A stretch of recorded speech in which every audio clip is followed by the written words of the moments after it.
Hey my friend, in this video we're going to take a look at credit card interest and specifically how it works. And I'm mostly going to be presenting from PowerPoint and Excel, so you won't have to look at me the whole time, which is an added bonus. Okay, let's start off by defining a couple of acronyms. APR, I'm sure you've heard of, annual percentage rate. That's the rate at which the credit card company is charging you interest, expressed as a yearly amount. But there is also a thing called APY, annual percentage yield. That takes into account the compounding effect of the daily interest rate that the credit card is charging you. So that is the true amount that you're going to pay per year in interest on your credit card. So for illustration purposes, let's take a look at a simple 1% per month charge over 12 months. That would be an annual percentage rate of 12%. And again, this is not how credit cards do it. They do a daily percentage rate, but we're just going to assume a monthly percentage rate for this illustration. So even though the annual percentage rate is 12%, what you're really going to be paying is something higher than that. That is the result of the annual percentage yield. So you'll see that to come up with the annual percentage yield, you take that 1% per month and you multiply it month over month for 12 months. And you use that 1.01 factor, that represents a 1% escalation factor per month. And at the end you get this value 1.1268. You take that value, you take out the original 1 value from that, and that equals 12.68 APY. That is the true cost of the interest that you're paying. An APR of 12% is really an APY of 12.68%, and that's what you're paying. Interest on unpaid balances is calculated each day for credit cards based on the daily periodic rate and the unpaid balance. The daily periodic rate is simply the APR divided by 360 days or 365 days depending on the credit card company. And again, that's the annual percentage rate divided by how many days there are in a year. And let's differentiate that from the annual percentage yield, which is actually what you will pay based on the compounding effect because of that daily periodic rate. So let's assume you have a 17% credit card rate. That 17% is divided by 360 days, and that equals a daily periodic rate of 0.00047%. Let's say you go out and take your credit card on Sunday and make a $100 purchase. That day most likely will begin the accrual of your daily interest. On Sunday, that $100 will be multiplied by a factor of 1.00047%, which is your periodic rate factor for that day. And by the time you go to bed that night, you will owe $100.05 on that credit card. The next day, that balance will be taken up and multiplied again by the 1.00047 periodic rate factor. So by the end of Monday, you will owe $100.09. So that is the compounding effect. So forth for Tuesday, Wednesday, Thursday, and Friday. So by the end of the day Friday, you would owe $100.28 on that credit card. So let's say by the end of the month, that $100 was the only thing you charged on your credit card. By the end of the month, your accrued interest should be about $1.42.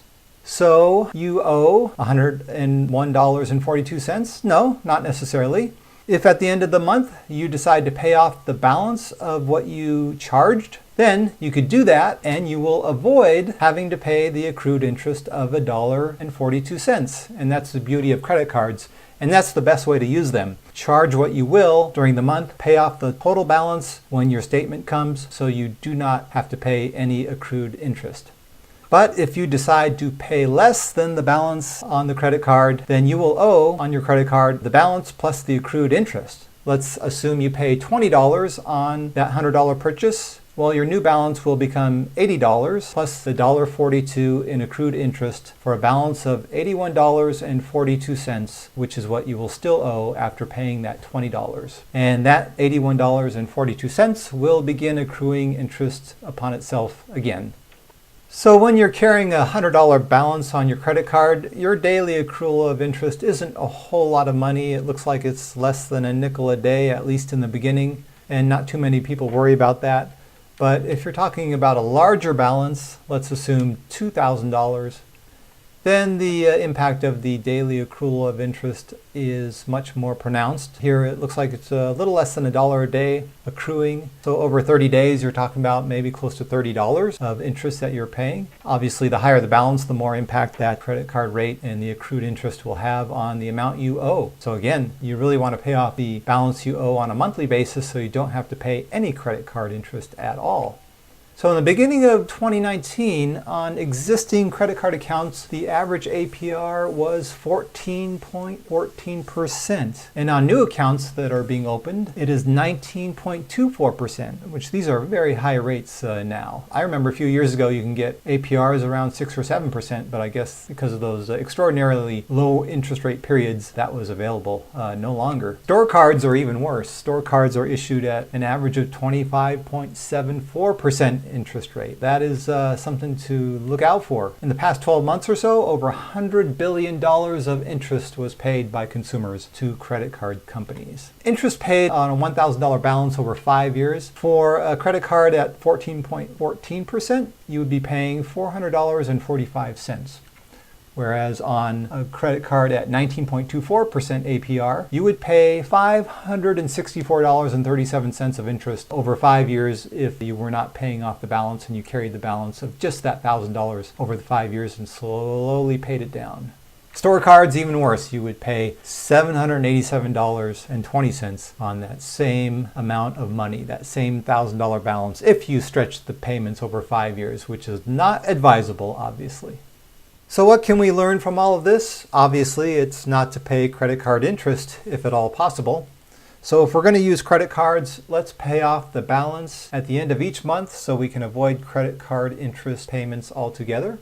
Let's say, though, if you have multiple cards and you just can't pay them all off at once, let's say you have 3 cards, one at 21%, one at 15%, and one at 11% APR. Obviously, pay the maximum amount that you can against the balance on the card with the highest interest rate, which in this case would be 21%. So pay the maximum amount you can against that one and pay the minimums on the other 2. And then once you finally pay off that first credit card, then pay the maximum amount on your second highest interest rate card. And once you pay off your second card at the higher interest rate and you only have 1 card left, pay that one off as much as you can so that you're paid in full on all 3 credit cards, and then you can have a great life without having to pay credit card interest. So I hope this was helpful and that I didn't ramble on too much. Again, let's just avoid credit card interest altogether. If we're going to use credit cards, and I use them all the time, let's just pay off the balance at the end of each month and use them wisely, and not accrue interest and not pay interest. If you liked this video and it was helpful, please hit the like button wherever it is and the subscribe button if you could. I would appreciate it. Let's not be fools with our money, and have a great day.